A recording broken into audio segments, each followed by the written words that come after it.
കൊല്ലം പത്തനാപുരത്ത് നടന്ന സംഭവം ഈ ഭരണഘടനാപരമായ അവകാശത്തെ പൂർണ്ണമായും വെല്ലുവിളിക്കുന്നതാണ്.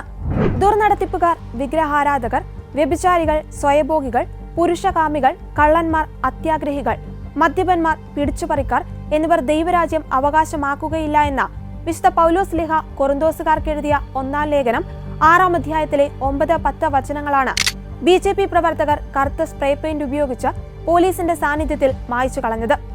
ഭരണഘടനയുടെ അനുച്ഛേദം 25 പ്രകാരം ഒരു പൗരന് തന്റെ വിശ്വാസം പ്രകടിപ്പിക്കുവാൻ പൂർണ്ണ അവകാശമുണ്ട്. സ്വന്തം വീടിന്റെ മതിലിൽ ഒരു വചനം എഴുതുന്നത് തികച്ചും വ്യക്തിപരമായ ഒരവകാശമാണ്. പൊതുസ്ഥലത്തോ മറ്റൊരാളുടെ മതിൽക്കെട്ടിലോ അനുവാദമില്ലാതെ എഴുതുന്നതും സ്വന്തം സ്വകാര്യയിടത്തിൽ എഴുതുന്നതും തമ്മിൽ വലിയ വ്യത്യാസമുണ്ട്. സ്വന്തം വിശ്വാസം പ്രഖ്യാപിക്കുവാനുള്ള ഒരിടത്തെ രാഷ്ട്രീയ സമ്മർദ്ദത്തിലൂടെ ഇല്ലാതാക്കുന്നത് ജനാധിപത്യപരമായ മര്യാദകൾക്ക് നിരക്കാത്തതാണ്. ക്രൈസ്തവ വിശ്വാസപ്രകാരം ബൈബിളിലെ വചനങ്ങൾ ദൈവപ്രേരിതവും വിശുദ്ധവുമാണ്.